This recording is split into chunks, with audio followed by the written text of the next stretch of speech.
We live? We're getting there. Okay, you tell me when we're live and I'll say something more official.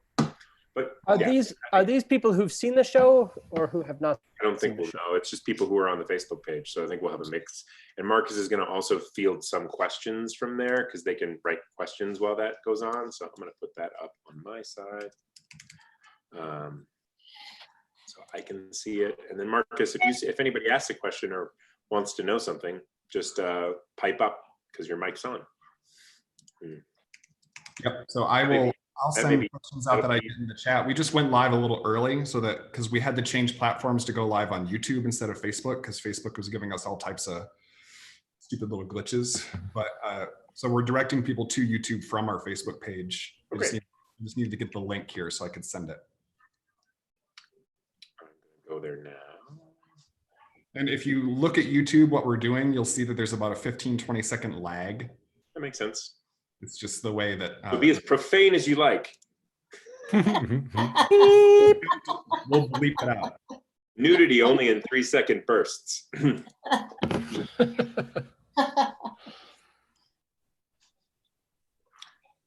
am on the Arvada Center page. Or Marcus, if you get a URL for it, you can always stream it to us too and put it in the chat. Yep, that's what I'm going to do right now. Do this. And if there's a chat window, if you click on chat over to the right, if any of you want me to do something while I'm chatting and you want me to, remember to mention or whatever, you can just pop up chat and type it over there. No one can see that but us, I believe. Yep, everyone should have just got a message from me with the YouTube URL in it. Look at you. Huh. Hey, look at us in 4 boxes up there. Hey, by the way, something bad got into my computer. Mm-hmm. And it kicks me off of CenturyLink and puts me on Xfinity. Okay. Of course, these days I can't get it fixed. So if that happens, I'll just get back on. Yeah, just come back in. I think I've not been in one of these yet where we don't all drop, so don't worry about it. Oh, Should really? I kick us off on Facebook, Marcus? You feel good? I'm sorry, what's that? You feel good for us to start? Give us 1 more minute. We're going to post the link on Facebook and then. Great. I'll wait till you tell us to go. We can just chit chat. Look at our little boxy faces. I do want to, Jeff, before we jump into the whole bit, I'm going to acknowledge sponsors and stuff like that too. So yeah, you can even turn your camera on and be the smiling face of the sponsors if you like. Oh, they love to see my smiling face, sponsors.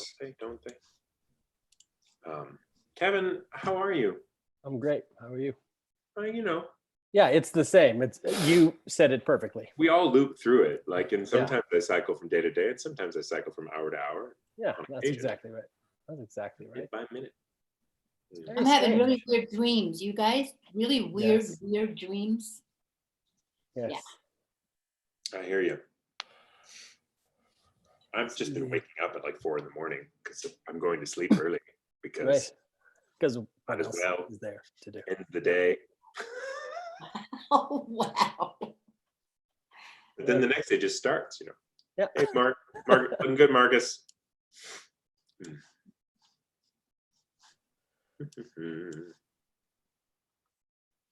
I'm coordinating with the social media staff member. I know this is I've never actually done this particular thing before, so fascinating. 3 people are watching though. It's probably us. That's probably one of them's me.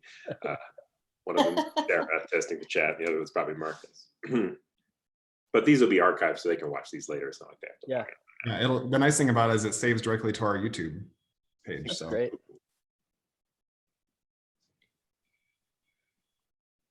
All right, we just posted it on Facebook, so we're directing people to YouTube right now to watch. We're up to 6 watching now. What? That's more people than that are in the group now. So why don't we go ahead and just get started? That's like the prereq for actually performing a show. Yeah, right. That was my old rule as an actor. The audience, right, has to outnumber us. But then when you start doing small cast shows, that's still pretty damn awkward. I'm in a solo show. Does that mean an audience of 2? I have to do it? Yeah, right. I did You want to kick us off, Marcus? Love to. So to all of you watching on YouTube, welcome to the Arvada Center's first ever living room talkback. I'm Marcus Turner, the Director of Communications, the least interesting person in this whole Zoom right now. So I just want, before we jump into the actual talking about Murder on the Orient Express with the cast and director, I do want to give a shout out to the people who made the show possible when we were able to have it on stage, the Blanche and Irving Laurie Foundation and Dr. and Mrs. Richard A. Patt, and Karen and Jack Berryhill. So all those contributors who made this show happen, we're grateful to you, and we hope to see you back at the center real soon. And now it's my pleasure to turn it over to Geoff Kent, the director of Murder on the Orient Express, and my face is going to go away. Hi, Marcus. Hi. Marcus is going to be our technical support for this as we bring up clips and photos and such. Hi, everybody. My name is Geoffrey. I was the director of Murder on the Orient Express. This is my 4th season with the Arvada Center Rep. I've worked here as an actor, fight director, and director for the entirety of that black box process, and it's been really fun to watch our company grow. And what do we call this? I think we call this a living room talkback / happy hour, if you've got them, / wake, because we didn't quite get to finish our run. And also a celebration of the work we made, and a chance for people who didn't see the show to learn a little more about it, and for a chance for people who did see the show to learn a little more about it. So we're going to talk about Murder on the Orient Express. This is not unlike the talkbacks we do after every performance at the Arvada Center, but now it's live and in your living room, and you don't have to wear pants to attend it. I'm joined today by several actors from the show. We're going to throw some questions to them. They're going to chat with us as well. Should be a nice back and forth. First, I'm joined in my box is to the lower left, but on YouTube, it's above me. Hi, Kevin. To Kevin Rich, who played Poirot. Can you say hi, Kevin? Hi, Kevin. Quick warm-up question. When you first found out you were going to be playing Poirot in the production, what was your first thought? I was absolutely thrilled, certainly, but also fairly terrified. The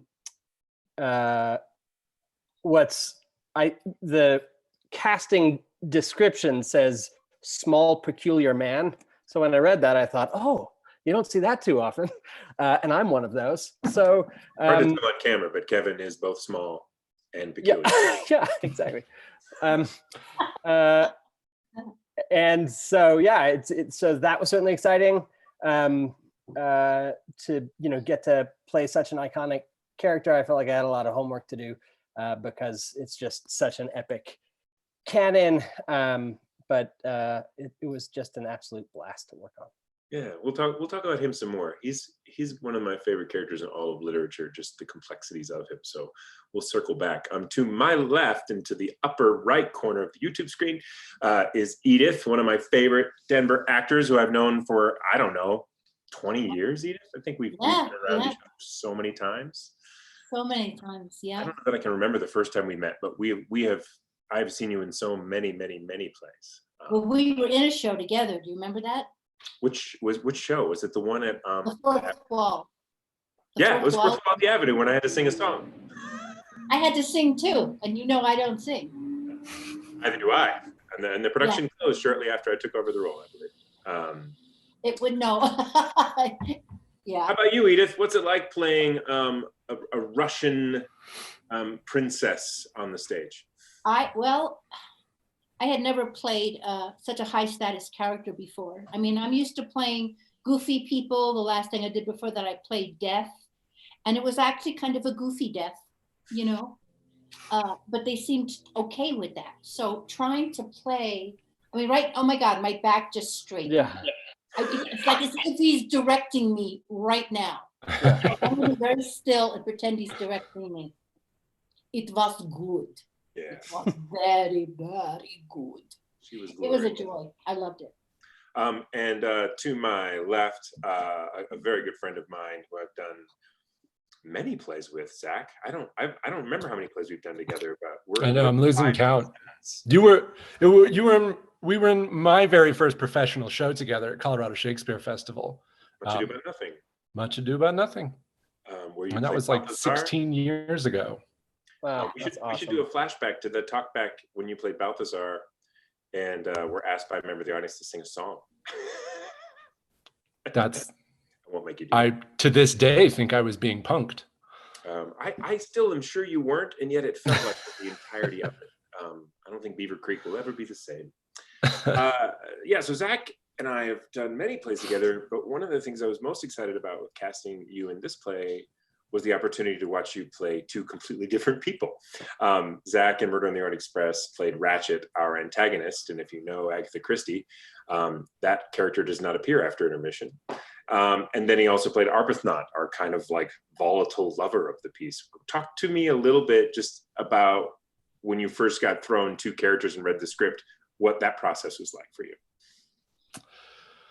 Well, the script itself was so cinematic, and the scenes were also short, that especially for Ratchet, because of how early he gets killed, it was like, what's the stamp that you want to put on that guy? Is it, you know, how do you make it so that there's an audience can kind of root for the murderers in this whole thing? Was about it, and I think you and I had a lot of conversations about sort of like how nasty to make him, how unlikable or smarmy or whatever he, you know, we tried a lot of different shades of him, and then figuring out where he was, let Arbuthnot be elsewhere in that, you know, they still had to both be strong, overpowering men, but Arbuthnot had a full heart and had some goofiness to him and that Scottish accent. Yeah. I thought that the challenge of those two as a double was really something, because in some films, you know, like in the Branagh film, Ratchet was played by a kind of diminutive Weasley man. Arbuthnot definitely had a type. I mean, if Sean Connery can play him, so can you, I say. And then you had this kind of Ratchet type, which could be anything. And since it's doubled in you, we had to kind of find this difference between the two of them, which I know actors have all done in shows before, but I think watching you depart from yourself in different directions was really cool. And throughout the staging of the play in tech, especially, we had lots of scene changes, which we'll get to in a minute.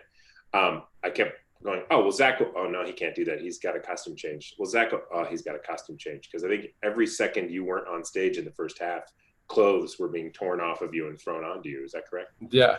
And part of what we found Ratchet's look based on the art of the possible in terms of quick changes. Like we had a gun, we had suspenders, we had shirts, we had ties and coats, and things had to be removed in a certain order, and also in a way that sets up the next scene change where we got to get him down to pajamas. So like there were things, finding him in just a t-shirt with like a high holster for a quick draw pistol, I feel like helped solidify who the man was, at least to me.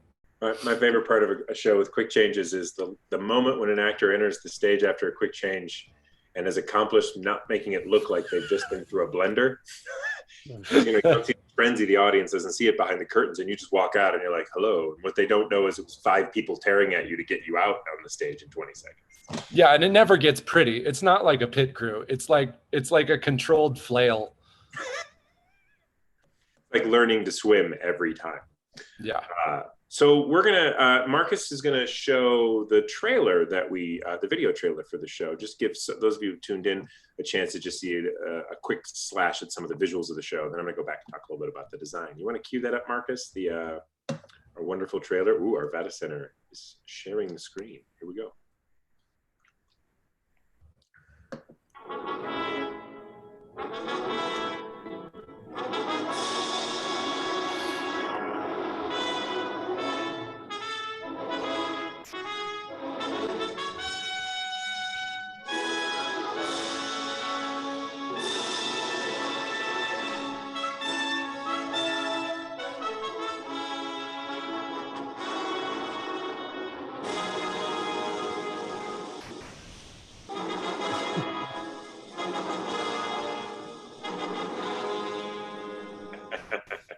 It's so dramatic.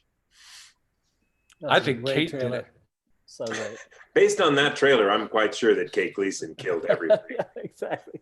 I love that. It's a little herky-jerky, but that's just a matter of streaming. And I think, Marcus, if you want, we could also put a link to that in the comments on YouTube for anybody who wants to see it. on a side window or something a little faster. That this show was pretty visual. Who here, Edith, Zach, Kevin, who of you have been in a murder mystery before play? Any of you been in one of those, an Agatha Christie or the like? I have not. Did you see any of them when like Country Dinner used to do them all the time? Did you ever catch one of those? I remember like my wife, Jessica, was in 10 Little Indians there. And one of my questions for you all, and I'm gonna go to design in a second, but as we work our way through a murder mystery, what's it like to be, so if acting is about honesty, if acting, and this is, let's start with Zach and Edith for this, but if acting is about honesty and playing something honest, it's really tricky to be in a play where you're being honest, but you are also lying. And when you want the audience to believe you're being truthful and when you want to drop a clue. Did either of you, Zach, Edith, have moments in the play where like, this is the sentence I had underlined that I had to make sure I got it right? Or this was the moment where I felt my character looked the most guilty, Arbuthnot and our princess? What I tried to do is, I opened up my when I'm sitting in the train station. So when he comes on, you say, give him a really nasty look. And then Poirot comes on and I have my handkerchief out, which is later a huge clue. And I put it away and I tried to snap my purse with shock when I heard it was Poirot. And it was a little thing because, you know, it wasn't that loud. But for me, it was like, click. And I was hoping people would notice that. Yeah, I like there's this great moment in the train station where you get announced and you get like 7 actors on stage, all of whom were up to some version of hijinks because it's Agatha Christie, and every one of them had to track, Poirot was there, and everyone had to track Ratchet had arrived, and I love those moments. How about you, Zach? Yeah. Was there anything as Arbuthnot you had underlined as like, this is it, right? This is the tricky line, or this is the tricky scene as Arbuthnot? When did you want to look guilty or not look guilty? I was interested in looking relatively guilty or at least more knowing after Mary Debenham was shot. And we're all, I mean, that's a long scene where we're all in Ratchet's compartment and we're all, every audience, every side of the audience has kind of a different look at different faces. And for me, because Mary and Colonel Arbuthnot are romantically entwined. And so her getting shot, it was a question of did Arbuthnot know that was coming? Was this a plan that went behind his back? And I went back and forth even night to night about whether or not I knew. And I get up and that's a scene where I get up and I whisper something in her ear. And it was an increasingly nonsensical thing every night. And it's not in the script, but it was so that anyone watching would see that there was a secret past. And games like that, getting to Fabergé egg detail each clue that you either withhold or give away was really fun. Like my greatest regret was not being able to make it back to Orient Express before we needed to shut down, because I was really excited to see those small growth curves. Yeah. Those extra details that kind of DVD bonus features for the audience to catch if they're paying attention. We are joined by the one and only Kevin Hart. Hi, Kevin. Hi. So sorry I was late. I just had something. Oh, okay. We're not being paid by the hour, you know. We're just here. Oh, right. Kevin. Yes, sir. What's your favorite part about Book, our wonderful kind of Poirot's self-appointed assistant?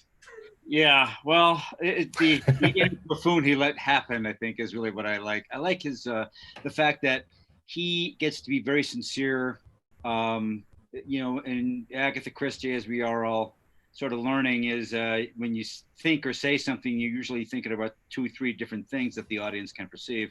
And with Book, the thing in the end is he was true blue the whole way. And I like playing his sincerity. I like playing his sort of somewhat innocence and combined with confidence. So I think I enjoyed that a lot. And then Kevin Rich, our Poirot, Kevin Hart's on your shoulder basically the whole play. I think we learned in the first half of the play, I think Kevin Book talks more than you do. Book has a lot of things to say. What was it like developing that relationship? You can both answer that however you like, but you know, the Book Poirot cadre, as it were. Well, first off, what helped me is the fact is that I don't like Kevin Rich at all. That really, so it really fueled. Kevin and I, we were like this. Yeah, totally. Yeah, And we shared a dressing room, so it was just. Every day. Every day. Yeah. He's joking. Yeah. I feel like you guys jumped to that dynamic pretty quick. Was there a seminal moment in rehearsal where one broke the other, or you made a discovery to figure out how that relationship was going to be for this production? Either? Well, for me, I think for both of us is after we started to actually move around without having the script. I think their relationship is great. And I think actually, Jeff, you really helped in the beginning when you said it was sort of an Abbott and Costello kind of feel to it. And, yeah. And so I kind of latched onto that, and that proved to be very helpful. And I think for Kev and I think is after we kind of started moving around, making some eye contact essentially in the studio, we said, hey, we're having a good time. And I love this guy. So, that helped. I gotcha. And I think, it's so interesting because from the beginning, we all had questions about, there felt like there were a lot of different layers to this play. It's a murder mystery. So is that a thing? I mean, I remember on day one, we're playing, are they caricatures? No, they're not caricatures. We want to find the truth in them. And yet there's a tone, this is an adaptation by a tremendously funny comic playwright. Right. And so there's a lot of humor in the play. Also, the adaptation is structured as a memory play. That was a thing that came up. And then of course, just the canon that we had to consider. We talked about the source material, a lot in the first, a couple days. So there were just a lot of things in my head. And ultimately it was about the relationships, the relationships. Once we really started to be in relationship with each other and find what those were, I think that answered a lot of our questions. Yeah, I felt like their friendship grows over the course of the play. And I agree. Feel that there was a weird trust, and ultimately, obviously, without heavily going into spoilers, you certainly throw the ball to Book at a certain point for a very big decision, and listen and follow what he says. I think that was one of the most powerful moments to me in the play. Yeah, I agree with that. It's very interesting. Book, a character we kind of meet as a bit of a clown, suddenly becomes the moral center of the argument and the decision, which surprises me in the adaptation. And I think you both nailed that. I want to talk a little bit about the staging of the play and a little bit how we came about the play. And Marcus, if you can jump into that folder I have called in Murder on the Orient Express, into the design folder. I believe there's some inspiration. Is there a folder in there called inspiration? Let's see if we can pull that up. And when we were talking about this play, now there's lots of ways to stage play. For those of you who are just tuning in or are new to this, is the audience can be in lots of different configurations, but your basic are proscenium, audience on one side, thrust, audience on 3 sides, and in the round, audience on 4 sides. And this was Arvada Center's first season moving into the round. And that screen's getting very dynamic and interesting. And so one of the things we had to decide was, how are we going to take a play that is a series of locations, quite a few in fact, and get there from place to place to place to place as this jumps through without a bunch of scenery, because we weren't going to be able to have it, and we wanted to make sure the scene changes work. So when Brian Mulgrave and I first met, I think almost a year ago last May, to try and figure out how this works, we started sketching. And I think if you go, Marcus, he's got my screen, just a second. I want to make that 50%. No, I want to make that. This is very dramatic and exciting. I can't pull up my notes, Marcus, because you took my screen. But can you go into inspiration, Marcus, and see if there's a couple pictures in there from the trains? And if you can't find that, we can go into lighting. Had a nice picture in there too. Wow, it's a window within a window within a window right here. I'm getting a headache. Yeah. I'm seeing so many Jeffs. Yeah. So many Jeff Kents. We lost that folder, Marcus. It went away. That's okay. Oh, there we are. Going to inspiration. These are just some of the pictures. You can pick up the first one there. These are some of the pictures that Brian first brought to me, just to give us a feel for what these trains look like and the opulence of them. So we had lots of velvet, we had lots of woods, and as you can see, this particular photo is very warm. Go to the next one. And then we have, it's a little cooler, but this is kind of, I mean, just imagine traveling by dining car here. And this was kind of something we as actors wanted to understand. For without walls, what was the environment we lived in? And we really liked the idea of these very comfortable chairs that were kind of plush. Next picture. Jesus, that must be the master bedroom. That is bigger than mine in my house. Oh my gosh, look at that. And let's check that last one, I think. Yeah, that's the other side of the train in a nice mustard chair. If you can back out of this, Marcus. So those are kind of inspirational images, but of course we couldn't show that to the audience. So the question was how to capture that. Let's go into sketches, top down. So on a napkin, we started drawing out the car. So let's open up eating. And this is going to be the car from kind of the top down, as though we had a camera in the ceiling. And if you, I don't know if you can scroll up just a little bit. You can see there we had to have seating in the final scene for 8 people, or 10 actors needed to be on stage. We needed access to alcohol. There's a bar cart. We had a little settee and all these chairs and tables. And then if you go to sleeping, we back up one jump and go to the other picture, or the next picture, however's easiest for you. Then we had to also have sleeper cars in the show. So we had to figure out how to create 3 sleeper cars. So here we are in the round. The audience is there's nowhere to hide from them. And what we wanted to do is every scene rotate the train 90 degrees, so that, if you had a bad seat, it became a good seat. If you had a good seat, it became a bad seat. So we were sharing it and trying to give you an opportunity under a metaphor to look at the play from all sides. And in fact, depending on which side of the audience you sat on, you saw slightly different plays, because you could see facial reactions and physical movements that other people could not. And I like that a lot.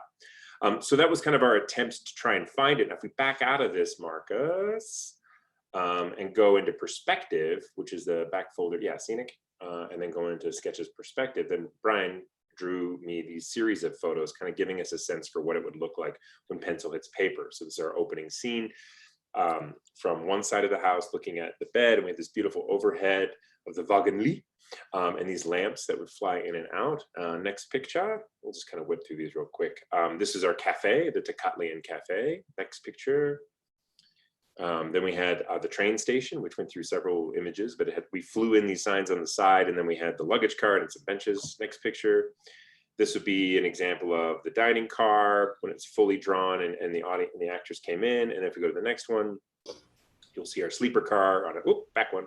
Yeah, there you go. You see our sleeper car here set up with a joining compartment in between, which was necessary. And then the next one, we at one point ran this massive train crash where the header fell down and all this dust came down. These are early sketches. I don't know if any of you ever knew it existed. I don't think we told you. There was this massive crash, but I had not aimed the train towards that in the staging. I'd aimed it the other way, so suddenly one side of the train was collapsing. And Brian and I had this little meeting in the back in design studio, and we're like, I think we should cut this. I don't think this is so. It's my favorite thing that got cut that we never saw, which is this beautiful crash of our show. Marcus, can you back up a little bit? I just want to touch real quick. So that was kind of a little bit about this, not the staging, but the design of the show and what Brian came up with, which I thought was really, really smart. Go into Orient Express color. Go back into Scenic one more time. I'll show him a color picture, that bottom picture on its own, Orient Express color. That's just what it looks like with nothing on it. The floor treatment needed to work for the rep. The lamps were just for us. The headers were just for us. The curtains were just for us. And the floor was shared with small mouse sounds. Let's go look at costumes, because they're also pretty amazing. Kevin Copenhaver was our costume designer, who I've known for 25 years. I'm gonna let you all each talk about your costumes here. So let's go into costumes. Let's go into Arbuthnot. Let's open that guy up. So Zach, that's not exactly what you wore, but what does that capture for you of Arbuthnot? And I like Kevin's sketches because they always have a little bit of character. Yeah, I mean, even the posture, the hand in the pocket, and the sort of surety. We ended up trying, I believe, 6 suits on me. Maybe it was more, but 2 of them fit. And then I remember, Jeff, you asked Kevin, you were like, is there anything in a lighter color? And you were like, those, and Kevin was like, those are the suits. So those are the 2 suits that fit Zach in the state of Colorado. Yeah. Let's skip through these. Can you go to the next one, Marcus? There's the Countess. That was Annie Barber. She's fantastic. Next one. Helen Hubbard. We've got some good photos of her. We'll look later and see how this costume turned out on Kate Gleason. Next one. There you are, Book. What was your favorite part of your costume boot? Is there anything he gave you that helped you, kind of grounded you? Yeah, well, first of all, just getting to it, just same with Zach. For some reason, there were only about 3 suits in Colorado that fit me, and so we went through a bunch. I like the cleanliness of it. I like the jacket, the suit jacket. I think I kind of came to this place where Book to me was a very fastidious widower, and always neatly dressed, even though he was single and probably very lonely. So I liked the cleanness and clean lines of the suit. And the stylishness of it. I really like that 30s style. Yeah, I thought you looked sharp. I like your glasses too. I thought they really. Yeah. I wanted your shoes. Tiny. I wanted your shoes. We had a text thread that went around after the season was closed down about like, what do we wish we'd taken? And my answer was your shoes. Those two-tone shoes for sure, man. No, that was true. Next. And of course the beret, you know. I mean, of course. Beret. This is the lovely Mary Debenham, who ended up in that cool little blazer jacket. I think we have to use that later. Next. Audrey Hepburn. There was Michelle, and then Greta. Next. I'm going to try to get to you, Edith. Oh, there he is. There's the master of ceremonies. Yes. How about you, Mr. Rich? You were like me. We discussed this in rehearsal. An actor in need of a costume, right? Like we get that jump. I was really grateful. Support, but what about his suit spoke to you? Oh, we can't start with a mustache? No, I have photos I have more mustache. Okay, great. Well, the suit helped me a tremendous amount. You know, I just think there is the whole thing helped me sort of take me farther away from me, if that makes any sense. And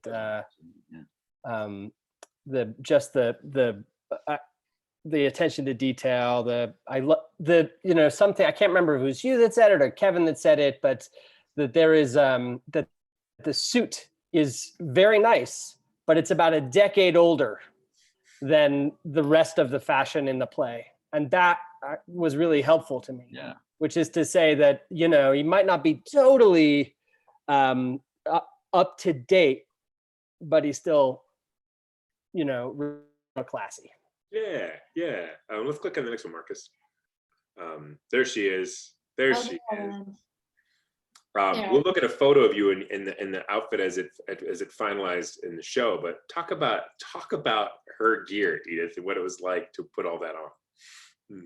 Talk about defining a character is what this costume did in so many ways. For example, the hat, which turned out to be much bigger than that hat we see. It was almost like saying, although they took my world away, I'm still above all of you. With that, with that hat on, I think the only person taller than me was Zach. I was really tall with that hat. If you notice, the costume is probably from the 1912s. It was older than Poirot's costume, but she is dressed up in beautiful, beautiful clothes from her era, which she refuses to leave because of the dogs, the Bolshevik dogs. Those Bolshevik bastards. What's my last costume? Just because I don't know. Oh, there's Ratchet. And your slick back hair that became a wig. You look so much like Johnny Depp here. And I remember Kevin at one point confessing he'd recently watched the movie and couldn't not draw Johnny Depp's face. I ended up with the most powerful of power ties. I have a good picture of that. We'll share it. Your big yellow tie. That thing was great. And they got a wig that we tried a bunch of wigs on and cut and styled the wig. And it had to be like fashioned in such a way that it could be thrown on my head and 2 bobby pins would secure it down because we had 30 seconds to make the change. I loved it. Let's back out of this, Marcus. And I have a lighting document there in the root of the design folder. You want to pull that one up real quick? Go back into costumes. Let's talk about mustaches. Let's go into the mustaches folder. The whole folder called mustaches. Kevin sent me a picture of all these mustaches that are all hipsters. This one doesn't have it. I picture all of them in flannel. All of their beards are oiled. But I love this we can just kind of go through them. And then, Kevin, I want you to, can you see if you can find the one that you feel is closest to what Poirot has? We'll go through these. Boom. Oh, we didn't go that big. I want to Photoshop one that big onto you. That's close. Yeah. How's that one? Is that too small? No, it was small. Actually, we reduced it during tech. The early pictures, you'll see a slightly larger mustache. And then after one of the dresses, Kevin came in and said, I just want it a little shorter, and that was it. It was really about millimeters. Like, it was interesting to watch him and you kind of find the one that perched on your face and told the right story. And of course, for the character Poirot, it's so very important. So it was really fun to kind of find, I mean, I think this is the first costume piece Kevin and I talked about was your mustache. Mm-hmm. And I said, I want to send a bunch of pictures to Kevin. And then he pulled these for me and sent them to you. And then you kind of sounded off. And then I let the two of you alone to figure it out. It was fun to see it settle. I like mustaches. We can back up this, Marcus. Let's go back to design route and just real quick pull up Shannon's light design montage. Because what's really amazing to me about Shannon is every look she put on here, we basically did with lighting.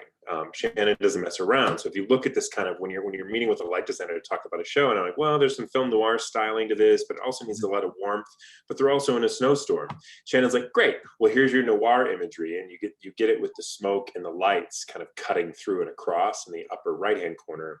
Then you get all the warmth of the candlelight. And if you look at those lamps that we have on the tables, those are essentially the lamps we built for the show from scratch. And then down below, you get this kind of coolness, which we achieved when we did our snowstorms at the very end and the final interrogation scene by candlelight. And I think one of Shannon's many skills as a light designer is that she knows how to not just evoke emotion or a mood, but she's always like, what's the moment? What's the story? She always wants to know the story. It's like, this needs to be frenetic. This needs to be haphazard. This needs to be meticulous. And she responds to words like that and creates light designs off those words. Any of you have any thought? Anybody have a moment of lighting in the show you remember from what we did? Well, for me, it's seeing Kev come out in the smoke in the beginning. That smoke, oh, that is just a beautiful sight, and that's the noir for sure, which I love. And I think it's what I appreciate in hearing you articulate right now, which I love, is that she was able to combine those different elements, especially the warmth that you see on the left side with the noir lighting that we had and the smoke and things like that. I thought that was just absolutely stunning. So, but yeah, so Kevin coming out, to me, that was the best shot. Ratchet, when Ratchet first came out into the little girl's bedroom, the Daisy's bedroom, that was so frightening. Terrifying. Terrifying. Yeah, with the train scream and the backlight and all the smoke and the magical reveal of Poirot with no traps or drops. We just snuck him out in a cloud of smoke. Beautiful transition and just beautiful. And lights, of course, are in charge of smoke. For those of us who didn't know that, sometimes I forget who's in charge of what. Lighting and smoking. Yeah, sure. Yeah. So Shannon really sculpted that for us really quite beautifully. And of course, in the round, what's challenging is you have to figure out how much to light, because your audience is on 4 sides, means 4 lights for every moment you want. And in some places, Shannon created shadow. We'll look at some of that later in her photos very deliberately. So I love that about her. We can back out of this, Marcus. And actually, Marcus, you can come back to us if you want to close your screen down. Yeah, I mean, designing the show was crazy and a long process. This was, we started a year ago, so we had a lot of great costumes, great sets, great lights. Jason pulled together some incredible sound effects. We had some complex invisible doors. Jason Ducat, our sound designer, has designed, 20 shows for me and has a wonderful comic shorthand. So he did all the atmosphere, he did all the underscoring, and then we also used classical music between every piece, some suggested by the script, some found by ourselves, to kind of move each of these scenic changes forward. Can I ask you a quick question, Jeff, on that? Yeah. You may have already spoken to it, but what's interesting, of course, with all the way you guys decided to go in the round, and I'd like to hear where that originated, and also that general design that you have to use for all the other shows, the Octagon, for instance. I don't know, how is that process? I mean, in terms of even determining in the round. Well, Lynn Collins, our artistic director, kind of our fearless leader and that gets us through all of this. She and I were talking a little bit about the season last year about what play she had selected, and I don't remember where the conversation led, but one of the things we've wanted to do in this black box, the idea of a black box theater is that it's malleable, that it can be any kind of space you want it to be because seats can be moved around. And truth to be told, that's fairly difficult in this particular Arvada space. Some of the architecture there is harder to manipulate than others. It was a pretty big project. And one of the other problems we've had for anyone who saw Sense and Sensibility was if you exited downstage, meaning towards the largest seating section, towards the lobby, and you then need to re-enter upstage, it was a 2.5-minute walk back through the lobby, or down the stairs and back and under to get around. So it was really hard to have any alacrity of any movement, because every time an actor exited on upstage and had to come back downstage or vice versa, you had to not need them for at least 2.5 minutes and had to hope they didn't get. I remember doing one where I came around the corner and the lobby was full of people that were there for the musical, and I'm in full costume, and everyone had a question, and I'm like, I have an entrance. And I think Zach did a few of those runarounds. They were crazy. So we moved to the round one to let the audience sit closer and see the play, see the space in a different way. We also moved to the round, which allowed us to create these tunnels under the side seats, which let us exit, whip right around and come back, which all 3 shows this year were using really aggressively. So that moved us to the round, but it didn't solve the problem of the train stations movement, which was how to manage that. And this might be a little herky jerky, Marcus, but can you open up that file I did? Let's show can we show the Flight of the Bumblebee one that Zach shot that Christine called? I think you have that one on your fingertips. Let's see how this plays. We can also put a link to this in the chat probably once it gets going in case it's a little jerky, but it's still worth probably watching. Let's see what Marcus has got. But one of the things we had to do, and this was me and on a tabletop in Virginia working a show with cardboard cutouts, trying to figure out how 10 actors can move 17 pieces of furniture in 90 seconds. So let's have a look at this little clip. Zach filmed from behind our stage management team, so you can watch the call. We are ready on our end. Monsieur Book, not long at all. Go ready. Go. Can't see your shoes from here, but I know they're amazing.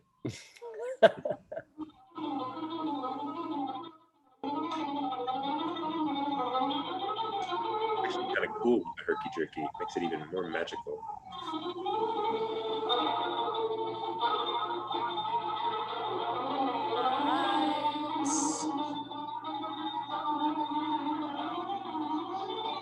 Go.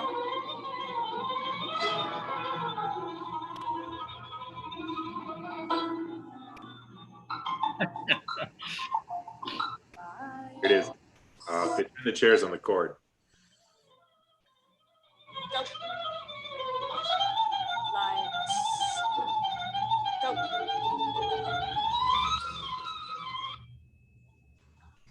Oh, We got it. pretty far. Not bad. Not bad. We'll put a link in comments if we can, Marcus. It's worth watching through to the end when Jeff goes, yes! I get very excited when things go well. Yeah. Edith, Zach, Monsieur Book, you were all part of that process. Can you talk a little bit what it was like to whip furniture around at 100 miles an hour for the entirety of a play? It was horrifying in the beginning, absolutely horrifying. And then it became one of my favorite parts of the whole experience. I loved waiting in the tunnel for my music cue. And the music cue always matched the speed. And it was just great. Yeah. And you said we could look at each other. So it was a moment of connection that was not in the script, but like an extra moment. I loved it. You, Kev. It's the closest I'll ever get to ballet. No, I really got to enjoy it, and the music really helped me. Certainly memorizing it, getting it down, and once we hit the stage, to actually enjoy the experience as opposed to making sure I did what I had to do. That the music really helped me, and I always knew if I was on when certain points would hit, and it's like, okay, good, we're having the right, the right pace here, yeah. And I enjoyed that. And what's interesting to me is that people who have seen the play, that's almost the first thing they talk about. Are the transitions and how that we made that work really well. And watching it here, I'd like to watch it actually as an audience member. Yeah, the trick was to keep it interesting, right? Because you can't be in a blackout for a minute and a half. So if they had to see it, it had to be an event. So it was fun to remember trying to Flight of the Bumblebee one. Like we turned on the lamps right on the downbeat of that piece of music, and you couldn't literally do it like on every chord you do this and every chord you do. It just had Right. too many variables, right? Your furniture gets caught, your costume catches. We were still pretty close though. We were still pretty close. Yeah. So what we'd have to do is create these like waypoints of like, when you hear this, if you haven't done this yet, you're behind. Right. If you hear this and you've already done that, you're ahead. And everyone would kind of like, I would watch you all throttle together forward and back, kind of feel where that button was. Mm-hmm. And as a director who normally doesn't like timed transitions because they're so random, these were timed and you all kind of just hit it. And it was, I don't quite know how. I think for me, I focused on the people. Like for me, it would be like Jake with like in our first one, we go back to get the chairs. I was always looking for Jake because he coming at the same time, and and someone's looking at, and Jake's looking at somebody, and I think that helped keep us. For me, it was like Zach was my North Star because he did everything absolutely perfectly, and he was tall, so he was easy to see. So I just would kind of keep my eye on Zach. And the glow stick he wore around his head, I thought really helped. Thank you for that, Zach. Yes, that was helpful, admittedly. Yeah, I know you and I, Jeff, sharpened our teeth on Sense and Sensibility, and that was a play that really would not work without huge amounts of effort and energy focused on the transitions and how do you take us from place to place. And I know that as an actor, you kind of get to this like, man, like I'm far enough into my career, I don't want to be moving furniture around. Like that's freshman stuff right there. But the more we did it, and first part of it is a credit to your enthusiasm as a director. Like when something started to work, like your enthusiasm buoyed everybody. Like all of a sudden it's like, okay, well, I want to make sure like let's keep that. That's some gold. Like, you have such a good third eye, and you were so good at kind of knowing that you were throwing a lot at us, but throttling how much we did at any one time, and helping us to retain it each and every time. And it really became such an integral part of the storytelling that I was always just, I'm like Edith, they became some of my favorite parts of the show. Sure. It plays with the memory thing of it. That helps me because I need that rationalization myself personally. Yeah. And the fact that it's a memory play. This is Poirot telling us a story. For me, that helped too, just to embrace it. I remember I liked watching Kevin as Poirot walk through the memories as we deconstructed and reconstructed them. And there was always a goal that because Murder on the Orient Express has multiple conspirators, this idea that the ensemble is always redirecting your visual meant to me, whether the audience picked up on it or not, that it took a village to tell this story. And since the entire play is a memory, since we begin at the end with Poirot, this was all about how he remembered it. So it gave us the freedom to kind of break the rules a lot. And you did, I mean, in some of the talkbacks, you did have audience members speak to that. They did notice that, and I thought that was awesome. What were your favorite either questions at talkbacks or things people said at the talkbacks? Anybody remember anyone? I know. Well, I think your brilliant transitions were mentioned in every single one of them. So you should know that. They were like, who choreographed those transitions? We're like, who thought people did it? Did anybody accuse any of you as being? There was like a retired prosecuting attorney for the city of Denver watched the show and was like, I thought Book did it. Yeah. Right. Yeah, he thought it was Book. It was also a leading question we often asked was, did you know how it ended? Had you read the book or, recently enough that you remember the ending? And I think it was usually pretty 50-50. I mean, there was kind of a split. What was cool too is the people that made their guesses, they were all, unless they guessed Book, they were going to be right. And and if you said to them, well, why do you think that? They had really good reasons to say that. So nobody, except that one guy, the homicide detective, but everybody was always right, and half right and half wrong. It was so cool. In the Arvada Center, you can hear the audience when they talk, even though they're not always sure that they don't always know we can hear them too. Right, exactly. Well, I don't think he did it anymore. I don't think it's like there was these running discussions about who did it, and how people change their minds while you're still doing your scenes. Right. Did anybody ever think I did it? I don't think they did, which makes me feel like a failure. Well, I thought you'd come off as a cold-blooded killer when you needed to. Yeah. Because I thought you have the capacity. You're Russian, so. I mean, you're Russian. That's really all we needed to know. Yeah. Hey, how about those? I'm going to show some photos in a second. How about the dialect process for all of you? Like, I think all four of you had to do a dialect. I think almost all of you, if not all of you, were doing a dialect you had never done before. We had help from Jeff Parker, our dialect coach, who's the most organized and well-prepared human being I maybe have ever met. And we want to talk about dialectically. Like, let's start with you, Kevin Rich, and the Kevins talking about finding Belgian without becoming French. Yeah, I mean, that was part of it, was that there were two. I mean, most people, there was just one person speaking the dialect. In our case, there were the two of us, so we had to be on the same page. And there was also a French dialect, so we had to be sort of different from the French, but French enough that people think I'm French, right? So that was part of the challenge, I think. Yeah, for me, I have a very handmade approach to it. Certainly, and here's a funny thing, by the way, as a sidebar. I did the Ancestry.com thing, and I did it, and they constantly update it. And while we were doing Murder, it updated and showed that I was actually 25% French. So that's hilarious to me. So anyway, but my point with the accent is right. Kev and I had to sort of feel a little simpatico with that, but at the same time, for me, a Belgian accent, which is like, I don't know how to, Belgian. Okay. I listened to some folks on YouTube and they all sound the same. And I don't think it would work for the theatricality of the play. So to me, I was feeling okay when I felt there was a tad of German in a couple of areas, not always, but in a couple of areas, because I think Belgian's right between French and German. So, once you get into that, and plus that takes work to like get the muscle for that, Anybody want to give us a little Belgian? Anybody got a little line from the play? It's been a month now. Hello, merci for a moment, please. Yeah, please. Yeah, hello. It takes me a while, but yeah. I remember a lot of times Jeff Parker would come to me about the two of you and be like, I think this actor's at a 5 with it, and that's not skill level, just amount of dominance. And this actor's at an 8. You're listening. What do you like more? And I will push them together. Yeah. Right. So he worked a lot about with the two of you, where if it was light or heavy, he would constantly be asking me what I liked.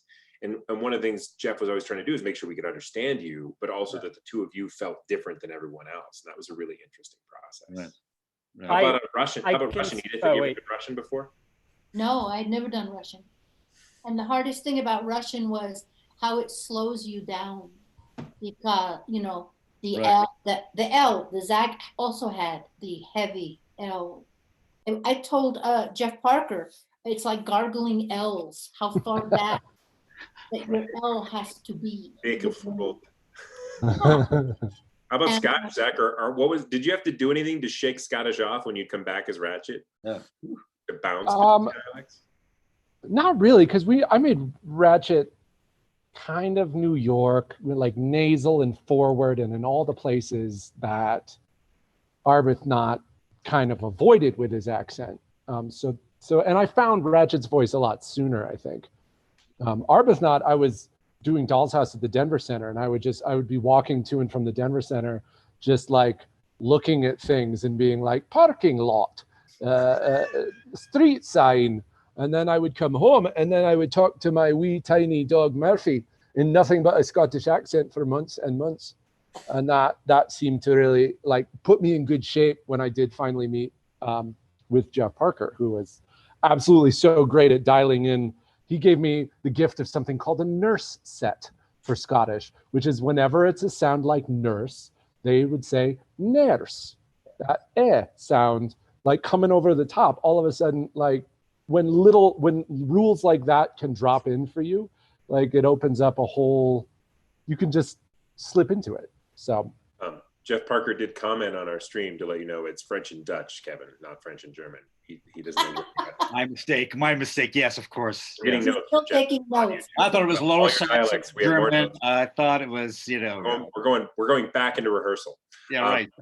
Can you pull up my photos for discussion, Marcus? Let's start with Arbuthnot's. We can just go through them in order. Let's start with the Arbuthnot smile, because Lord knows, the man's got a smile. Let's see here. I think they're in that folder. There, back up one, and go into let's look at that first one.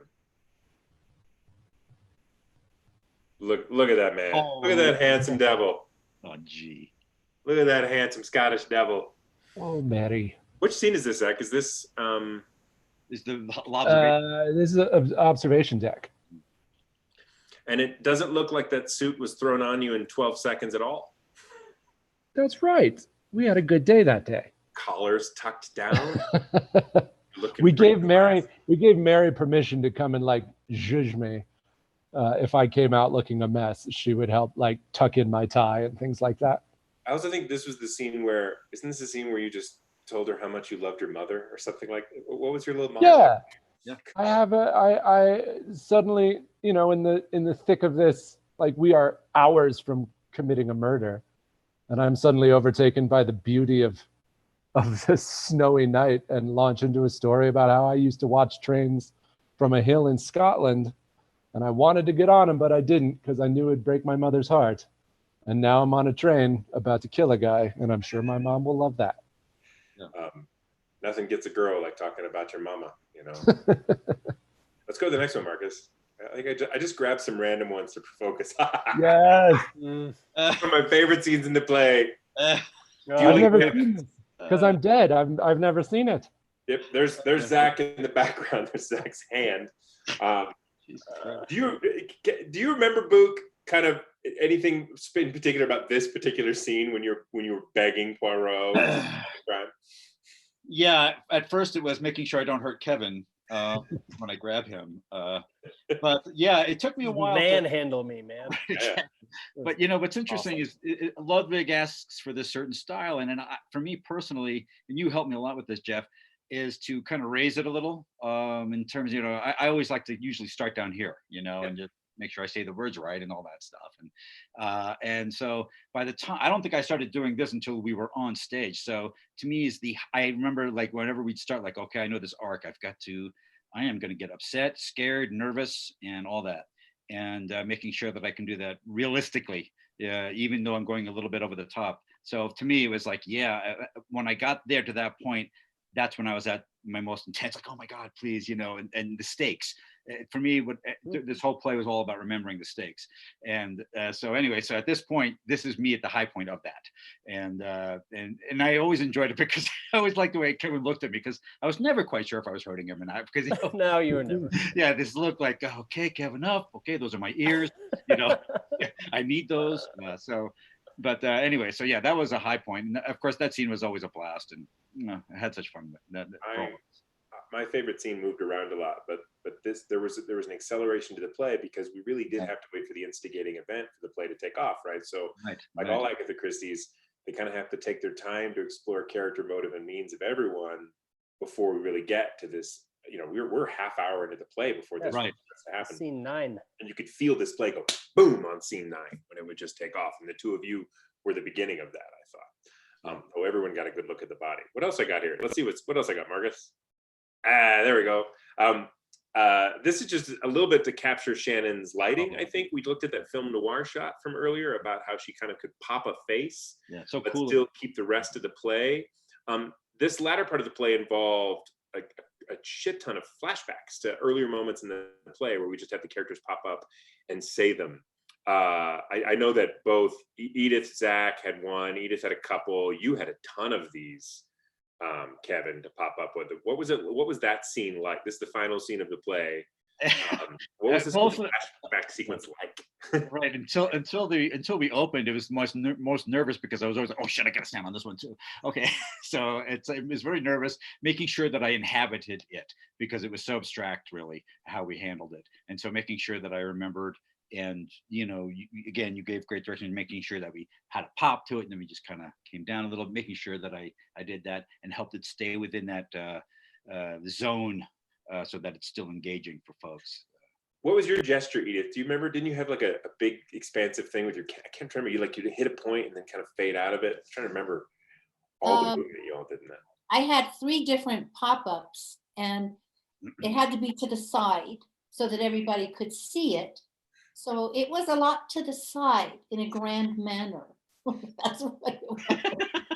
I remember when I read the play when I read this scene, which is a ton of flashbacks, and in the way it's written is just a pop of light on their face. But I was like, we're in the round and I can't I need to change your angles. And I also need the audience to know it's a flashback, right? We needed to know that you weren't in the scene saying that, but you were flashing back to that statement. So this was this breaking of the fourth wall through the train and then kind of dissolving back was a long tech. I think we spent 4 hours just building the cues and the staging for this during the tech process. Yeah.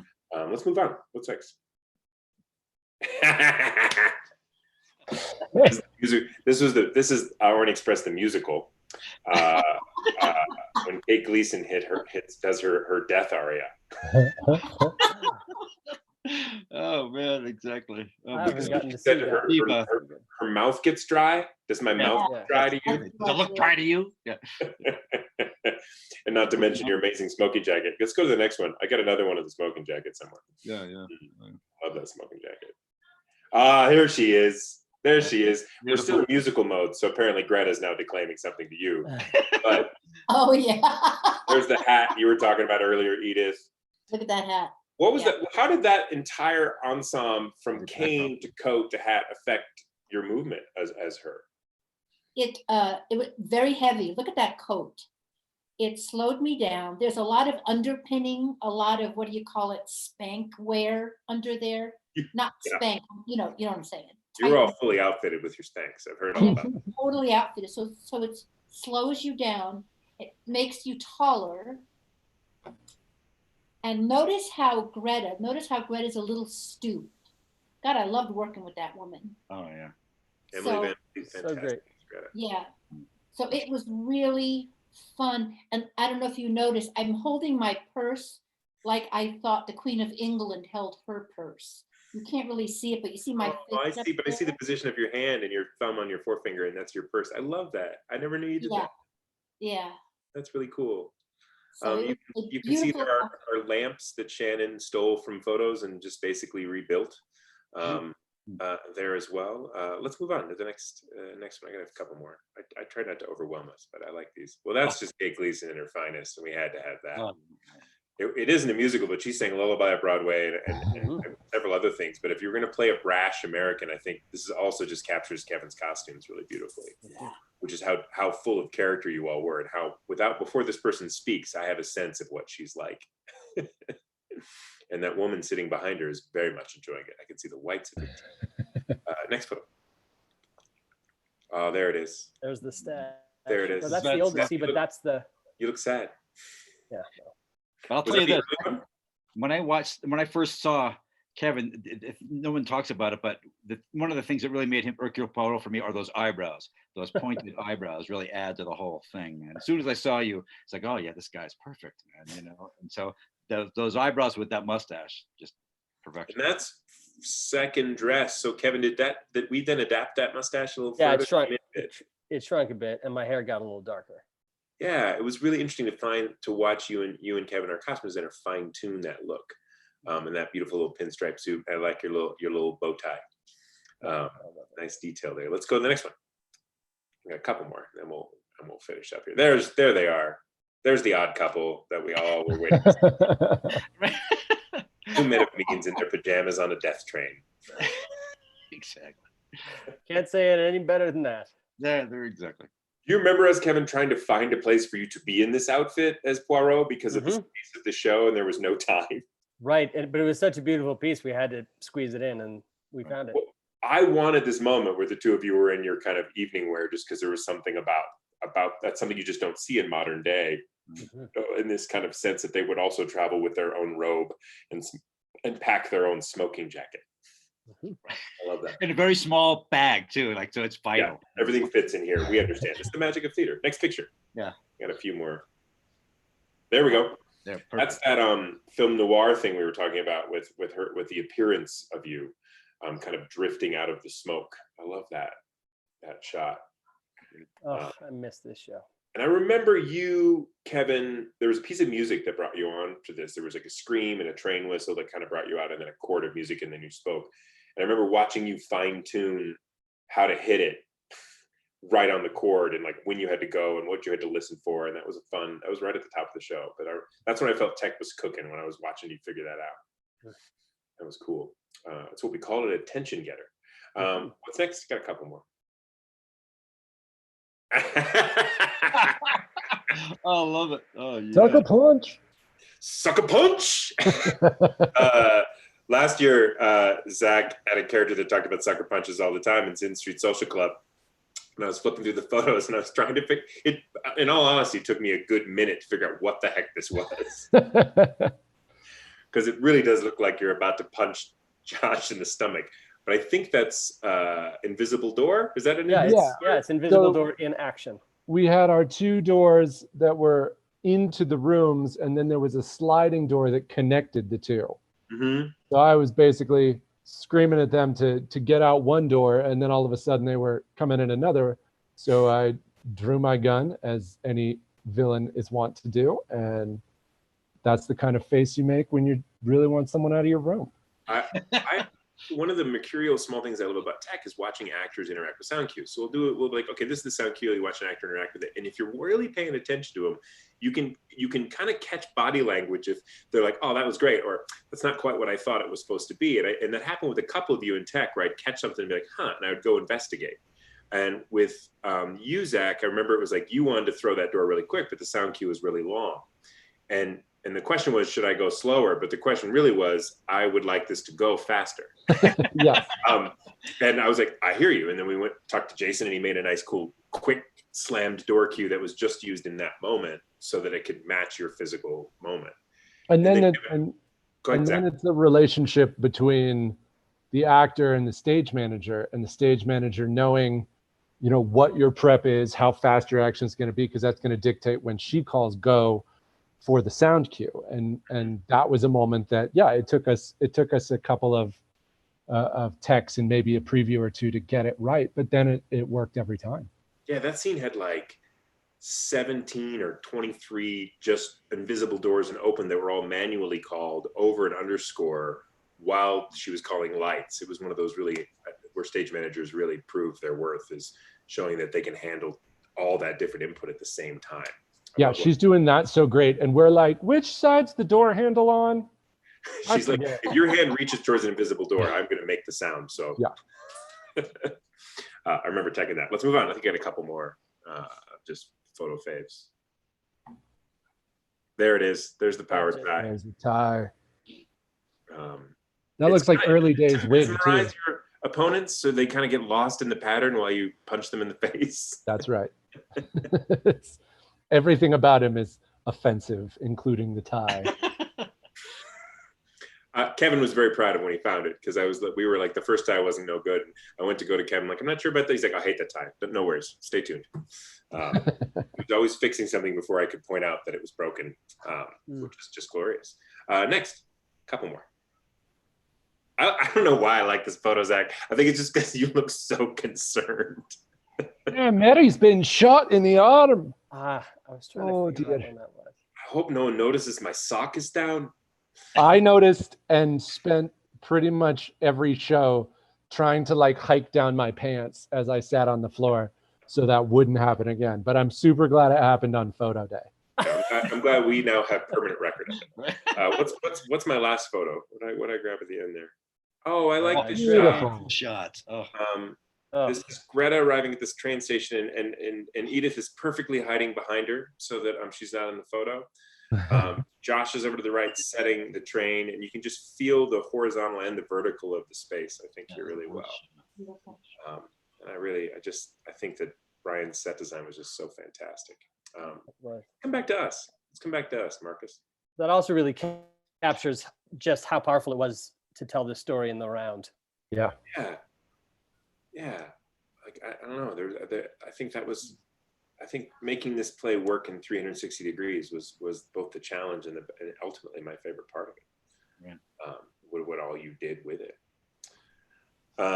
Marcus, what have I met? Oh, you know what? We should mention that Matt Gale took all those photos, and I think he did a fantastic job of capturing depth and structure. I think there's lots of ways to shoot. You can just hold the trigger down and fade through them, but I thought he really captured. A good photo to me captures the emotion of the moment. And a lot of the ones we just looked at there, despite some that were there just to entertain me. But that last shot in particular, I think really captured kind of his eye, where he changes angle of attack. And I like that. He's down. I mean, he's like down on the floor taking that picture, I think, to kind of give it that vertical space. I like that a lot. Marcus, what else are we missing? Let's see. I'm looking over at other chats. Everyone loves Jeff Parker. That's for damn sure. On the chat side. I want to finish by talking a little bit about Repertory and what it was like. You know, I know that, and this is for Mr. Rich and Zach, who are also appearing in other shows in this season. What is it? Did you have a trick to come back to Murder? Was there anything you is there anything you do to keep two plays alive in your head at the same time that is different than when you're doing one? I mean, we never got to be in a full rep, unfortunately, because Smallmouth Sounds never got a chance to open. But while we were in the midst of repping Midsummer Night's Dream and Murder on the Orient Express, it was really amazing how different they functioned backstage. And I mean, I've always said that as long as I put the right pair of pants on, I'm going to be able to do the right play. But watching the like Swiss watch that was Murder on the Orient Express backstage, like we marched in, we set our pieces, we marched off. There was an order that like people would slot in, and like there was never anyone in anyone's way. And Midsummer felt so much more like a game of like playground kickball. And so it just really, I don't know, it was just, I love Rep for that. The two shows of such wildly different energies can occupy the same room, and you can just bounce back and forth between them. It's a challenge, and it's a gift, and it's the reason that I became an actor. Yeah, I was going to say the same thing. This is the stuff we, train for, and unfortunately, it's becoming increasingly rare. But it's such a gift that we have this in our community, and to be able to, because when you're rehearsing multiple plays at once, that means that I'm a big believer in breaks, right? In some time to breathe and some time for things to marinate. And so you'd be rehearsing one show, and then you take a breath and work on another one, and then come back to that other show, benefiting from that breath. So it's just a wonderful thing to get to do. Yeah, a little time to digest between rehearsals is a great thing when you're not slamming them up quick and you have 2 months to think about a play. You find things you'll never find in 3 weeks, Right. Final thoughts. What do you, Edith, what will you miss most about your character? I will miss how she became so human at the end, more than just a princess. She really became a person, and Greta did that to her. And I really miss that. We developed a beautiful arc, I thought, that ended in a massive, tight hug at the very end. How about you, Mr. Book? What will you miss most about Book? Well, what I came to, first of all, to me, Book is a very lovable person, and it's his humanity. And as you had mentioned before, in the end, where essentially Poirot throws something to me in terms of making a decision, I thought that was so interesting. And that moment made me, or helped, I think, also the audience realize that this is who he is the whole time, that he was really not hiding anything. And so I miss his humanity. I miss, I wish you all well, good luck and Godspeed, Yeah. How about you, Zach? You can pick a character or both. What do you miss most about playing Ratchet or Arbuthnot?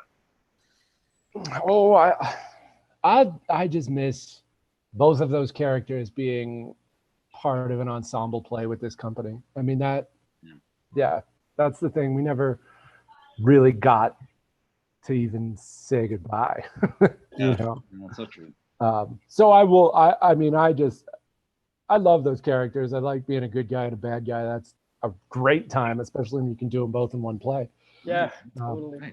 But just being in the theater with you all every day is what I miss you guys a lot. I miss you. How about you, Miss Rich? What did you learn the most from Poirot?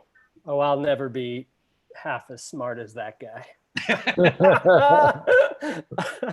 And I'll never forget that. I mean, a real light bulb moment was when you helped me see that, because I think for a while there, it's like dealing with the burden of this murder happening, and the burden of seeing things other people don't see, and just kind of the outsider ness of him, but he comes alive when there's a mission, you know, like that. And it's, at first I was like, that's kind of odd that it takes a murder to, you know, but then it's like a singular focus, and it's like, I know what I'm doing now.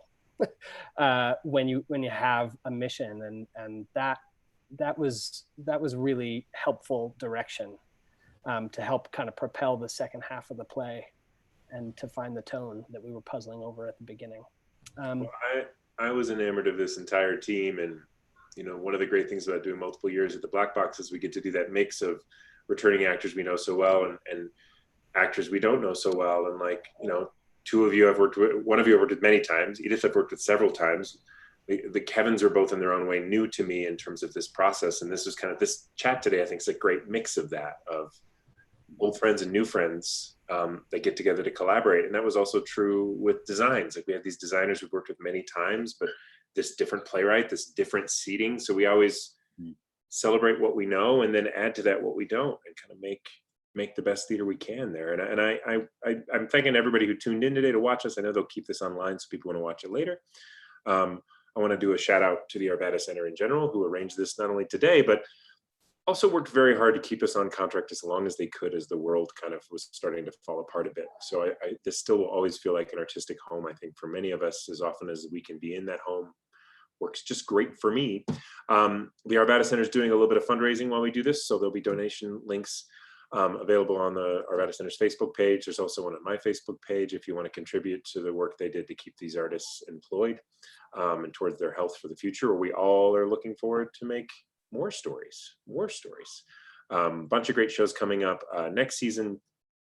We have The Woman in Black in the fall, and then in the spring we have Flea in Her Ear, an adaptation of Animal Farm, and Mother and the Maid, a story about Joan of Arc and her mom. So there's more to come. Theater will return.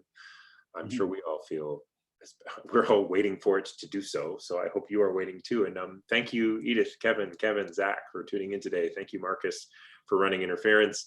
We'll be doing these every week. So next Monday, stay tuned. There'll be a midsummer chat with some of the cast from that one, similar to today. And 2 weeks from now, the most joyous, we're going to discuss Small Mouth Sounds, a play that closed before it opened. Thanks everyone for tuning in. Thank you, Zach, Kevins, and Edith. I miss you all so much. And we'll see you all again really soon. Thanks, everybody. See you soon. Thank you. Thank you, everybody.